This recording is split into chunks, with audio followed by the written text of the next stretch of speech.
Bueno, ¿qué tal? ¿Cómo te va, Alejandra? Aleja Bien, Pola. muy bien, atenta. Ya jueves, señor Miguel Ángel Rodríguez, feliz de dar inicio al pase.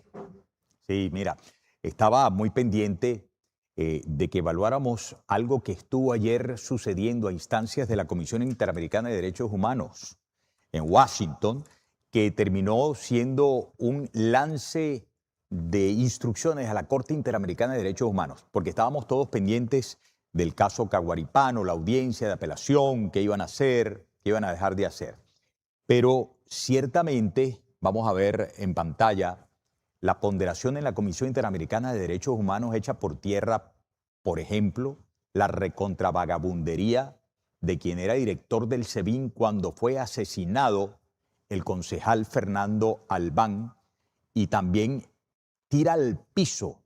Oye, decir la vagabundería es decir poca cosa, ¿no? Sí, sí. El gesto criminal, por ejemplo, de quien era fiscal general para entonces, Tarek William Saab, al señalar que en 2018 el concejal Fernando Albán se había quitado él la vida tirándose del piso 10 del edificio del SEBIN. Si me acompañas con algo de tesitura musical, Jesús, mira, voy a leer aquí. Por castigo están pidiendo a la Corte Interamericana de Derechos Humanos que declare la responsabilidad internacional del Estado venezolano, es decir, que se procese esto como un crimen de Estado y que como medida de reparación lleve a cabo una investigación seria y en un plazo razonable. Claro, aquí está la pata coja si la investigación fuese en Venezuela, pero se le están pidiendo a la Corte Interamericana de Derechos Humanos una investigación seria y en un plazo razonable que esclarezca los hechos, sancione a todos los responsables, incluida la cadena de mando, y garantice la participación de la defensa de la familia. Mira, ahí en pantalla tienes a dos responsables en la cadena de mando. Tienes a González López y tienes a la vicepresidenta de ocasión, o por canciller que fuera. Si el tema es crimen de Estado, pues le entra directamente, no responsabilidad, culpa también a Delcy Rodríguez, como a Maduro, obviamente, ¿no? Pero es que el tipo era el jefe del Servicio Bolivariano de Inteligencia, el SEBIN para aquel entonces, y fue justamente en instalaciones del SEBIN, por parte de esbirros del SEBIN, que se dio el asesinato bajo custodia del concejal Fernando Albán. Fíjate tú, se dijo, esta es la conclusión a la cual se llegó: fue torturado, ejecutado extrajudicialmente bajo custodia estatal. Su detención respondió a un móvil discriminatorio vinculado a su militancia política. Él había acabado de llegar de un viaje del exterior, ¿no? De un viaje del exterior. Sin orden judicial ni explicación, estuvo en desaparición forzada por más de 20 horas. Fue una ejecución extrajudicial, la de Fernando Albán, de Primero Justicia. El tema aquí es que hay gente que no cree para nada cuando los asuntos pasan de la Comisión Interamericana a la Corte Interamericana de Derechos Humanos, porque es que parte del prontuario del régimen pasa por el hecho de que nunca ha cumplido el régimen chavo madurista, ahora del cínico, sentencia alguna de la Corte Interamericana de Derechos Humanos. Y así como recientemente, oye, como tú estás mirando a todos lados menos a mí, menos a la pantalla, creo que no sé qué es lo que te está pasando, me tienes muy preocupado, entonces me siento y digo, ¿será que no me está escuchando como Dios manda? Lo que pasa es que ese crimen que cometieron ha sido tan fuerte y duele, porque tenemos que recordar también, Miguel Ángel, que la primera tortura inicia con 20 horas incomunicado, desaparecido totalmente.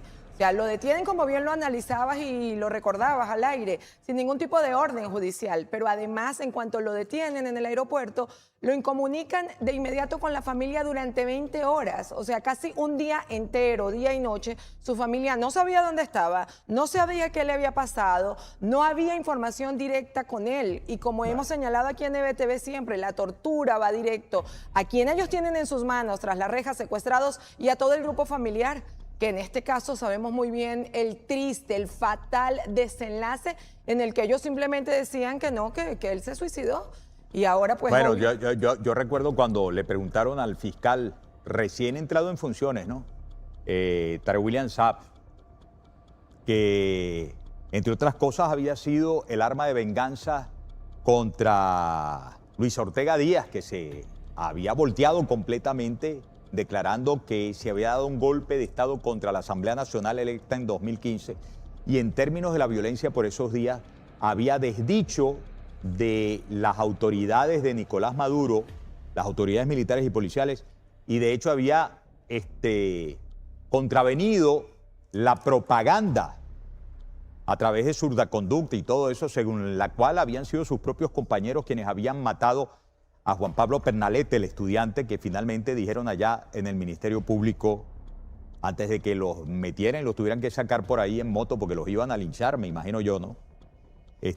Dijeron allí que ciertamente a Juan Pablo Pernalete lo habían matado por un impacto directo al pecho de una bomba lacrimógena por parte de la Guardia Nacional. Había entrado en funciones entonces Tarek William Saab y dentro de sus principales, tristemente célebres ocurrencias cuando le preguntaron los periodistas, pero bueno, ¿y qué pasó con las cámaras ahí en el edificio? No, es que las cámaras casualmente, fíjate, estaban apagadas. Imagínate. No registró nada, entonces no había grabaciones y tal. No. Es demasiado realmente la manera en la que trabajan. Si no fuese tan cruel y doloroso, Dios mío, o sea, simplemente uno diría, bueno, es cosa del régimen, no, son vidas de venezolanos, y en este caso específico del concejal Fernando Albán, la Corte Interamericana de Derechos Humanos concluyó que la detención fue arbitraria, que hubo tortura, que fue una ejecución extrajudicial, que el móvil fue político, para quien dice que no hay persecución política en Venezuela, y la investigación que se exigió se hiciera, señala la Corte Interamericana de Derechos Humanos, que fue negligente y además encubridora. Es decir, Miguel Ángel, intentaron tapar ellos mismos el crimen. Lo terminan quitándole la vida y simplemente señalan que fue él quien quería o tomó la decisión de suicidarse, y por ello están señalando pues a toda la cadena de mando. En este momento lo que podemos resaltar, Miguel Ángel, es que Gustavo González López, quien es hoy ministro, no la tiene fácil, pero yo creo, Miguel Ángel, que cada uno de quienes hoy ocupan un puesto en este régimen saben contra qué se van a enfrentar, saben lo que les viene y saben que todos al final tienen algo que esconder y que los va a poner en tela de juicio contra la justicia. Esa es la realidad.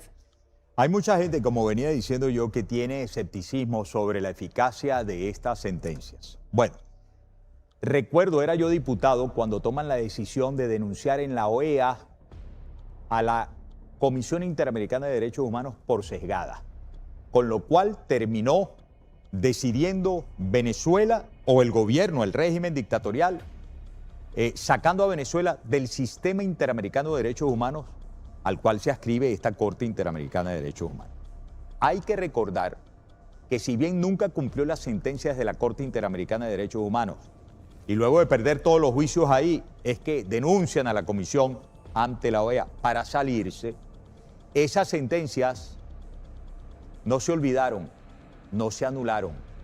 Tarde o temprano se tienen que cumplir, incluida la sentencia a la cual se llegue por el asesinato de Fernando Albán. Número uno, lo mismo que está intentando, al haber hecho recientemente una denuncia contra el Estatuto de Roma en la ONU para salirse de la Corte Penal Internacional.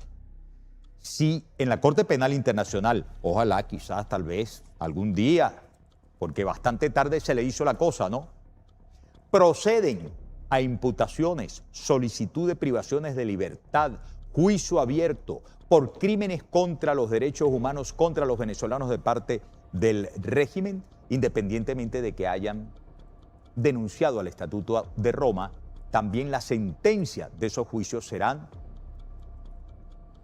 de largo alcance, imprescriptibles, sentencia. ¿Y sabes qué? No sería la primera vez que gente que denunció al Estatuto de Roma, que se salió de la Corte Penal Internacional, terminara igual, agarrada por las tenazas de la justicia y condenada por sus crímenes. Y es lo que, en buena lid, benignamente hablando, uno cuando menos y en toda justicia espera suceda con estos esbirros que causaron muerte, persecuciones, torturas, destrucción de la familia venezolana. En fin, vamos a una pausa. Ya venimos con más.